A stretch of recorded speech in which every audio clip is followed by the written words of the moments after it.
fonction f définie sur R privé de moins 3 demi, x égale moins 3 demi, c'est la valeur interdite, telle que f de x est égal à moins 2x cube, moins 3x carré plus 2x plus 5 divisé par 2x plus 3.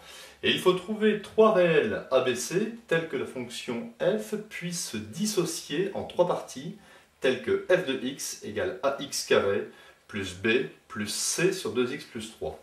Donc je vais mettre ici au même dénominateur. Je vais multiplier au dénominateur par 2x plus 3 et au numérateur par 2x plus 3.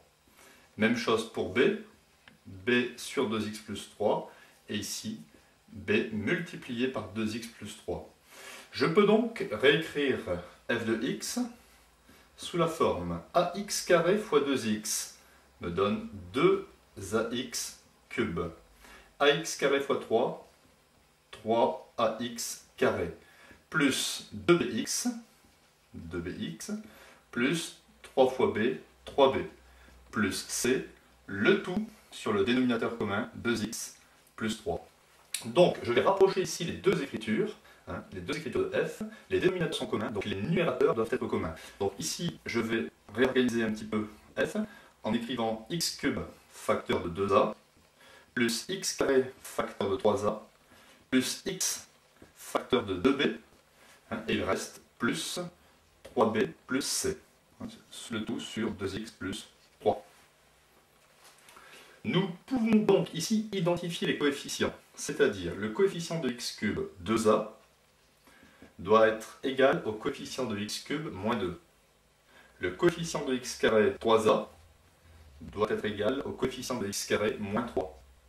Ensuite, le coefficient de x 2b doit être égal au coefficient de x ici 2. Et pour finir, 3b plus c doit être égal à 5. De la première équation, je tire a est égal à moins 2 sur 2, c'est-à-dire a est égal à moins 1. De la deuxième équation, je tire a est égal à moins 3 sur 3, ce qui m'amène aussi a est égal à moins 1. 2b est égal à 2, ce qui m'amène à b est égal à 2 sur 2, c'est-à-dire 1. Et je vais injecter ici la valeur de b égale 1 dans la troisième équation pour trouver c. Donc 3 fois 1, ça fait 3. 3 plus c est égal à 5. Ça entraîne que c est égal à 5 moins 3, c est égal à 2. J'ai ainsi trouvé les trois réels a, b, c.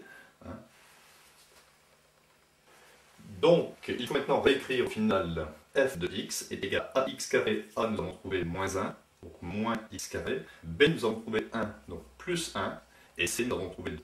On a réussi à dissocier une fonction en trois parties.